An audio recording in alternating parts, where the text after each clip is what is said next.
Hosted by u/equivalent_ladder197. My, 28M, brother Mark, 26M, used to date my fiancée Jen, 26F, a year ago. They were only together for a month before he broke things off with her because he was bored of being in a relationship and never really wanted to settle down anyway. At the time they were dating, I was in a different state, so I had no idea he even had a girlfriend, and I didn't know who Jen was until I met her. Jen and I met at a bar when I moved back in October, and we hit it off really well. She was easily the most beautiful and intelligent woman I had ever met, and we met up a few more times before we made it official. Fast forward to December, and I finally brought her up to my family and suggested they meet her at Christmas. They knew I was in a relationship, but I'm not the most open about my personal life, so I kept details about her to a minimum until I knew how serious we really were. My parents asked to see pictures, and they started passing my phone around the dinner table. Mark saw it and blew up, calling me a crap-smelling brother for dating his ex-girlfriend and demanding that I break up with her. I refused. When I asked Jen about it, she confirmed they had dated and gave me the details about their breakup. It took a few weeks, but eventually, Mark stopped bringing up the fact that I was dating his ex, and I thought he was over it. On Jen's birthday this year, I took her out to a fancy dinner with both of our families and her closest friends, and I asked her to marry me.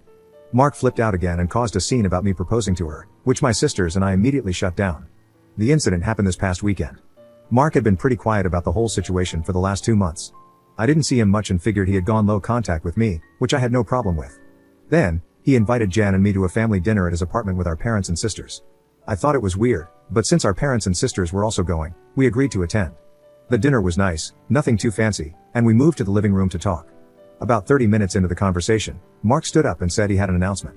He gave a long speech about being happy to have his family around for his big moment, then got on one knee and pulled out a cheap ring while asking Jen to marry him. Jen was confused and obviously uncomfortable, demanding that he put the ring away and stand up. My dad tried to grab Mark, but I got to him first and punched him. I won't repeat most of what was said, mostly because I was too angry to listen, but he said something along the lines of wanting to show me that Jen wasn't really into me and just wanted to get back at him. Before things could get worse, my parents rushed me out and promised to talk to him. It's been a few days since it happened, and I'm still pissed off. I don't know what to do at this point. I'm scared Jen might have second thoughts about marrying me because of this. Any advice? Update 2 days later. First, I want to thank everyone for reading. It's been a busy weekend, so I haven't had the chance to reply to many people, but I appreciate all the feedback, even the criticisms. Now for the update, I called Mark and asked him to meet up with me at my place to talk. I told him I would prefer Jen to be there as well, but I was fine with it if he didn't want her around.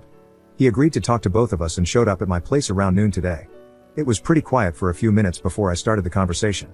I apologized for not warning him that I would be proposing to Jen, and I also apologized for hitting him. He said it was whatever, but he appreciated the apology. I told him what Jen had said about their relationship and breakup when I asked her about it, and I asked him to confirm if it was true. I explained that his reactions throughout this whole situation have been extreme, and I wanted to make sure I wasn't misunderstanding their relationship or downplaying how serious they were. He confirmed that they only dated for a few weeks and that he broke up with her because he lost interest. Jen asked if he was acting like this because he still had feelings for her or regretted ending things. He said he could admit that he found her more attractive than when he last saw her, but there weren't any feelings or regrets. He said he just didn't like seeing a girl he dated, even if it was short term, with his older brother, and as a man, I shouldn't have violated him by pursuing things with his ex. I reminded him that I had no idea they had dated, so it wasn't like I consciously did this knowing their history. He shrugged it off and said it didn't matter, I still should have broken it off. He was adamant that if the roles were reversed, he would have done the same thing, which I doubt. I asked him why he proposed to her if he didn't have any lingering feelings. To sum it up, he said he had been talking to one of his buddies who was around when Mark and Jen dated. The guy put the idea in his head that maybe Jen knew from the start that we were related and was doing this to get back at him, considering she had been hung up on him after they broke up. He and his friend thought it would be a good idea to test this theory, so Mark came up with the idea to propose and see if she would dump me for him. Jen asked him to elaborate on why he thought she was hung up on him, and he told her that he'd heard she was asking about him after the breakup and still hanging out at the places they used to go, so he thought it was a valid assumption. Then, when she randomly showed up with his brother, it affirmed his suspicions. Jen told him she had only asked about him once after the breakup and that she'd been hanging out at those places with friends even before they started dating, so she wasn't going to avoid them because of a breakup. She also said she was offended by the idea that she would stoop so low as to pursue me just to get back at him. He shrugged, gave her a half-hearted apology, but said she had to see it from his point of view. He asked her if she really didn't know, and she told him that she hadn't noticed the resemblance between us until we were in the same room, and since we act nothing alike, it never crossed her mind. He accepted that and said, okay. That pretty much wrapped up the conversation. Before he left, he told me I could take back his invite to the wedding because he couldn't bring himself to support our relationship, knowing he used to date her. I told him not to worry about it, as he was most likely going to be uninvited anyway. It's been a few hours since our talk, and I do feel better. My parents aren't too happy about him being uninvited, but they understood that it was a mutual decision and probably for the best. My sisters told me they knew he didn't have a good reason for being a jerk, and they don't blame me for not wanting him at the wedding. As of now, I'm going to limit contact with Mark, and I doubt he'll reach out to me anytime soon either. Second update 2 months later. It's been a while since I last posted, but a few things have happened since my last conversation with Mark.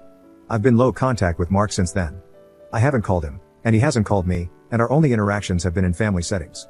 As it stands, my mom is now upset that Mark is still uninvited for my wedding. It started with a comment made during my younger sister Sophie's 22th birthday. Her boyfriend of about 4 years proposed to her at the end of the night, and we sat around talking about what she envisioned for her dream wedding. She talked a bit about wanting a destination wedding, her ideas for the cake and dress, and then said something like, "Teddy, I know Mark's banned from your wedding, but you won't care if he comes to mine, right?" I laughed it off and told her I couldn't get mad about her guest list even if I wanted to. My mom gave me this weird look and asked if Mark was still not invited to my wedding. I told her yes, and she got irritated. She said she thought I was joking and accused me of being unreasonable for going through with banning him since he's family. She accused me of holding a grudge just to be petty. I reminded her that Mark and I had agreed he wouldn't come, and I told her this wasn't the time to talk about my wedding since the day was about Sophie. I added that if she or Mark wanted to discuss my wedding, they could call me another time. Sophie also laid into my mom a bit for trying to make her special day about Mark, and my mom dropped the issue. For those of you wondering, Mark wasn't at Sophie's party because he apparently had to work and couldn't make it. A few days later, my mom stopped by my house and said she wanted to discuss my wedding. She asked me why I was so adamant about Mark not coming. She said I shouldn't be so insecure about Mark and Jen's previous relationship and that uninviting him was a step too far. I told her that Mark and I had mutually agreed he wouldn't come, and if he had a problem with it, he could talk to me himself. We got into an argument, and she said that if I wasn't going to re-invite Mark, she wouldn't be coming either because I was ostracizing her son. I shrugged and told her if that's what she wanted, she could toss her invite in the trash because I wouldn't beg her to be there. She asked if I would really be okay with her not attending, and I told her it wouldn't be the first time she missed one of my events because of Mark. She said I was being a prick for throwing her past mistakes in her face, and she stormed out. After that, I started getting messages and phone calls from her and a few family members, saying I was in the wrong and urging me to invite Mark just to keep the peace. Jen has also been getting messages from my mom, asking her to talk to me and get me to change my mind, but as far as I know, Jen hasn't been responding. So far, most of my mom's side of the family is standing in solidarity with her and not attending, while my dad and his side of the family, which is just my aunt, uncle, and their 2 kids, agree with me and are still coming. My sisters are also still coming to the wedding, and of course, Jen's family will be there too. I also talked to Mark about it and asked if he had a problem with not being invited. He said he had uninvited himself in the first place and didn't understand why everyone was making such a big deal, since he still doesn't want to go. He told me to leave him out of the fighting because he's not involved, and he said he'd tell my mom the same. As of now, I'm back to being low contact with my mom, but my dad and I are still on decent terms. I'm still deciding whether to re-invite my mom and her side of the family, if they change their minds about the boycott, but the chances are low, and I've told my dad this, which he understands. For now, Jan and I have started looking into downsizing the venue since the guest list is significantly smaller. Third update 3 weeks later. My mom is now uninvited from the wedding indefinitely. About 2 weeks after she decided not to come, she stopped by and said she wanted to clear the air and talk about everything. We agreed and invited her in to join us for dinner. Jen made her a plate of food, and I asked if she was still planning on not coming to the wedding. She said that while she wanted to attend, she couldn't get over me not inviting Mark because of a simple mistake. I reminded her that his simple mistake was proposing to my fiancée while I was sitting less than 3 feet away from him, and she said it was just a joke. Jen then asked why she wanted to talk if she was still maintaining the same stance on Mark coming to the wedding. My mom said she wanted to talk to Jen and was hoping Jen would hear her out and convince me to invite Mark again. Apparently, she assumed I was at work and that she could catch Jen alone. Jen politely told her that while she understood her thought process, she wouldn't have had that conversation without me present since this involves my brother. My mom made a comment along the lines of Jen being spineless and unable to have a conversation without me thinking for her, which started a heated back and forth between the 3 of us. Eventually, Jen told her to leave. As Jen got up and walked towards the door, my mom followed, still screaming at her. By this point, she was yelling about Jen tearing our family apart. While Jen was unlocking the front door, my mom grabbed her by the hair and pulled her to the ground, still screaming. She hit Jen and tried to claw at her face, so I dragged my mom off of her and threw her outside. She banged on the door for a few minutes while I made sure Jen was okay, then she left and called both of us repeatedly. When I was sure Jen was alright, I texted my mom and told her not to bother reaching out again because we would never speak to her again. I called my dad and sisters to tell them what happened. My dad was surprised and tried to make excuses, saying she'd been stressed about the whole situation for a while. My sisters said they knew she'd snap eventually since she's always been a crazy B-word, and they offered to come over to make sure Jen was okay. I asked Jen if she wanted to press charges, but she declined, saying she just wanted to cut contact with my mom for good. I told her that part was obvious, but she should still talk to the police since she was physically assaulted. However, Jen doesn't want my mom to get arrested. Thankfully, my sisters and Jen's mom came by to comfort her, so she's doing okay. My mom is blocked on everything until Jen says otherwise. I genuinely don't know what to do now. Jen doesn't want to go to the police because she feels guilty about having my mom arrested over this, but my sisters and I want to convince her to file a report. At the very least, I'd want documentation in case something happens in the future. Profile post 2 days later. Some people have been asking questions about my mom and my decision not to be open with Jen about my relationship with my parents, so I figured I'd give some background on why things are so strained. Like some of you mentioned, Mark was the golden child. He was my mom's baby boy, and she didn't do much to hide it. My parents didn't spend much time with my sisters and me like normal parents do unless they had to, but they spent as much time with Mark as possible.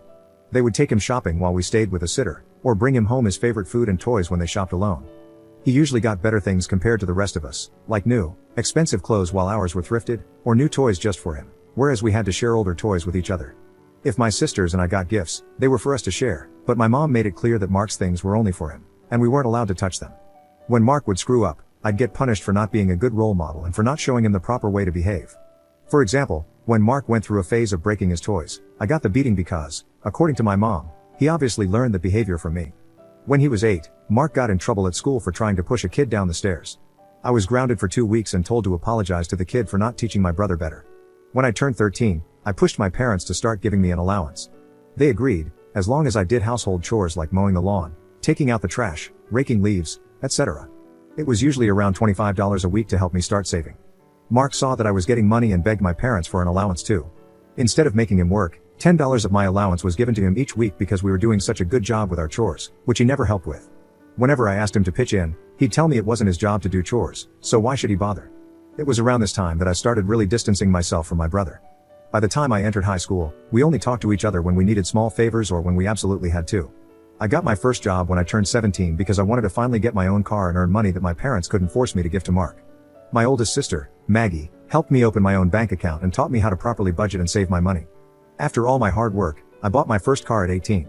When Mark got his license, my parents asked me to let him use my car to get around and for extra practice behind the wheel.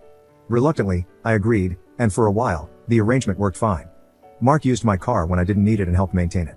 However, when he expressed wanting my parents to buy him his own car, my mom came to me and told me I should give him my car because he needed it more. When I refused, she threatened to kick me out. We had a big fight that night, which ended with her giving Mark my car and taking me to transfer ownership to him within the next few days. Since I didn't have anywhere else to go at the time, I just sucked it up and signed it over. When I graduated high school, both of my parents skipped the ceremony because Mark didn't want to sit through a long event just to see me get a piece of paper, and my mom didn't want to leave him alone for the night. So, I only had the support of my sisters, along with my aunt and uncle, who wanted to take me out to celebrate. However, they ended up having to bring me home at my parents' request because they had made me dinner to make it up to me. The dinner, unfortunately, was something I couldn't eat because my mom had put shrimp and chicken on the same serving dish, and I'm allergic to shellfish. In my first year out of high school, I worked 2 jobs to buy myself another car, and at the start of the new school year, I moved away for college and cut contact with my parents. They, mostly my mom, tried to reach out for the first few months through social media and Sophie, but I never responded. I also told Sophie she'd be cut off too if she kept trying to connect us. When my mom couldn't get to me through Sophie, she tried going through my older sister Charlotte, and a few times through Maggie and Mark, until I threatened to file a restraining order for harassment. It was a bluff because I had no idea how to do it, but it managed to scare her off. After that, the most I received from her were occasional happy holidays texts over the years. Around the time I moved back, Charlotte told me that they had been seeing a family therapist, at her request, and my parents wanted to apologize for how they treated us. I was hesitant, but I agreed as long as they were genuine, and the reconciliation process started when I moved back home. That doesn't even scratch the surface of everything they put me through, and it took a lot for me to even begin letting them back into my life. When I met Jen, I wasn't sure where my relationship with her was going or where things stood with my parents. I didn't want to mention my family at all, mostly because I was prepared to cut contact again if needed. Jen was understanding that it was a sore subject and didn't press for more details. I hope this helps shed some light on some of the questions I've been seeing pop up. 4th update 17 days later. I want to thank everyone who's taken the time to give me advice on what to do going forward, as well as all the kind messages and comments I've received over the past few days/weeks. Jan and I have read the comments together, and we appreciate everything. To answer the most common question about why I chose to reconnect after everything, the short answer is that I would do anything for my sisters. Charlotte wanted the entire family around for the birth of her first child and to help her adjust. She didn't want part-time aunts and uncles who would only visit her kid during birthdays and holidays. She was never the type to ask for much of anything growing up, so when she asked if I would be willing to try for her, I agreed because it would make her happy. I also think part of me hoped that maybe my parents had changed. I don't regret trying to reconcile, either. My parents are still terrible, but I met the love of my life, so I call it a win. A few people wanted to know if there's an update, so here we go. Sorry if it's a bit messy or confusing, a lot has happened. We filed a report with the police and were told that, even though Jen doesn't want to pursue anything, it's not up to us to decide whether it goes further, though they would keep our preference in mind. We provided solid evidence of the assault, including pictures of Jen's face and texts between my mom and dad about what happened. We were advised to report and document any future incidents involving my mom, in case anything else happens. Considering where we live, I doubt it'll go anywhere, but at least it's on record. I received about 100 angry text messages from my mom, which tells me they at least spoke to her about the incident. My mom tried to corner me as I was leaving work and screamed at me about trying to ruin her life. She kept yelling that I was an awful son for trying to get her arrested over a small misunderstanding and that she didn't understand what she'd done to deserve being punished like this. I told her that if she didn't want to be in legal trouble, she shouldn't have hit Jen. She demanded that I tell the police to drop the report, which I refused. I reminded her of what the officer said about it being out of my hands. She had a tantrum in the parking lot and hit me a few times, just on the chest and arm, before security intervened and escorted her off the property. I had to talk to my boss about the incident, but luckily, she was understanding after I explained everything that was going on. When I got home, I told Jen what happened. She was upset and asked that we discuss our plan for dealing with my family moving forward. It was a long talk, but we took the advice of some Redditors and decided to go completely no contact with my family, aside from my sisters. We agreed that having them in my life is adding unnecessary stress for both of us, and we aren't even married yet. Jen said she wanted to consider moving away to put some distance between us and my family. She explained that she had tried to stay out of my family issues because it wasn't her place, but she refuses to deal with my mom's behavior or my dad enabling her abuse any longer. A lot more was said, too much to include in this post, but I agreed with her that they were more trouble than they're worth, and I don't want to put up with this anymore either. I also agreed to start therapy, and Jen is helping me find a therapist. I decided to call my dad after our talk and let him know that I would be going no contact. He didn't answer the first time I called, so I left a message asking if we could have a long conversation. When he called back, he asked if it was okay for my mom to be part of the conversation. I told him it was fine, since she needed to hear what I had to say too. The conversation went about as well as you'd expect. I told them both that Jen and I are cutting them out of our lives. My dad demanded to know why I would do something like that after going through all the trouble of repairing our relationship. I explained that this whole situation with Mark has shown me that nothing is truly repaired between us, and as far as they're concerned, the world revolves solely around my mom and my little brother. I told them that their continued favoritism toward Mark has brought our relationship to a point of no return, and I wasn't interested in holding on to a failing relationship anymore. I explained that I agreed to reconcile for Charlotte's sake, but I don't appreciate all the disrespect toward Jen and me, and I won't put up with it anymore for both our sakes. To my mom specifically, I said I was tired of her using me as a scapegoat for her bad parenting and for Mark's attitude. I also told her that I would never forgive her for what she did to Jen, nor for what she did to me and my sisters growing up.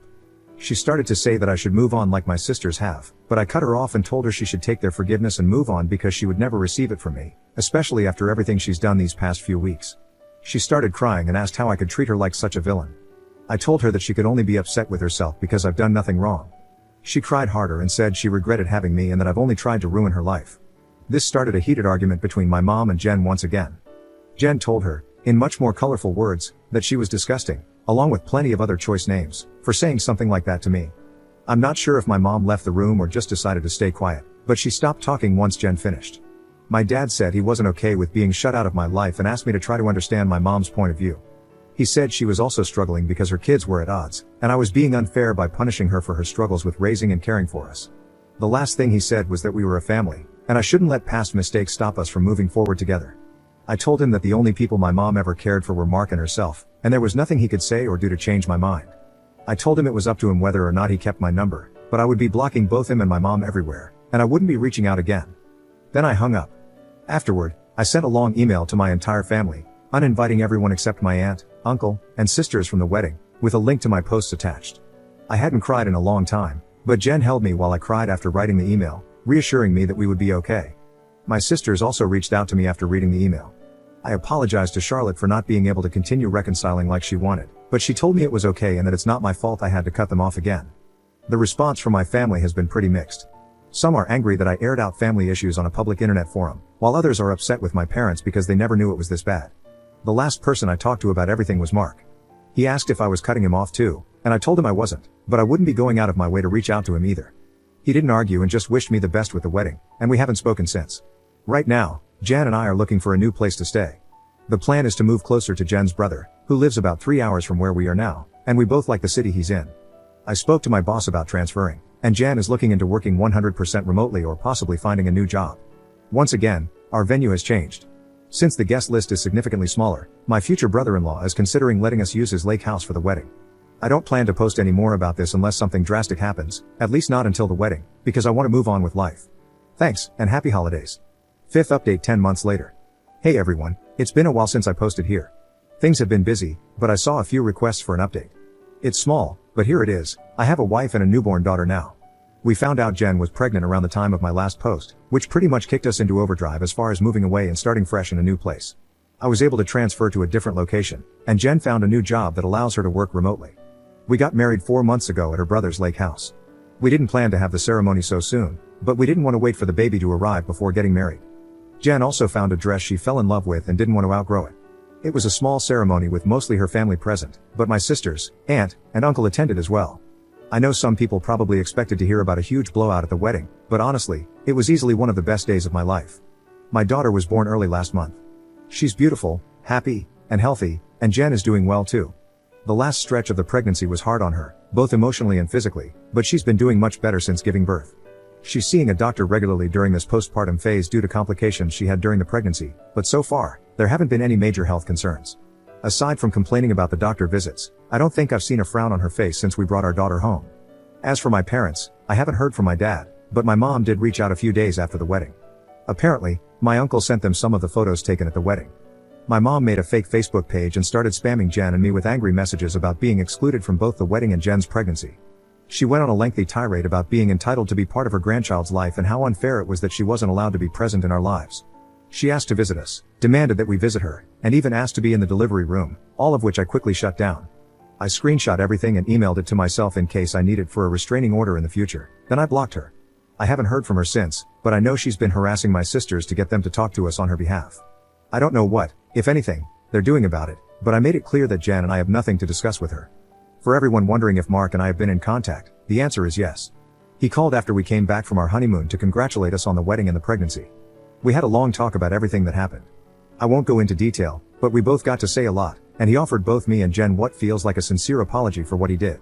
We've been texting a bit here and there since, mostly just small talk and life updates. He did invite me to have a drink with him the next time I'm in town. I don't know if I'll accept, but I told him I'd think about it. Thanks to everyone for the support and well wishes you've given us. Sorry if this update was a bit all over the place. Edit. Just to clear it up before anyone asks, Mark doesn't know where I live and likely won't know in the future. If he chooses to give updates about my life to my parents, that's his choice, but I won't give him any details that could help them show up unannounced. Unfortunately, even if we're able to form some sort of relationship, I'll never be able to fully trust him.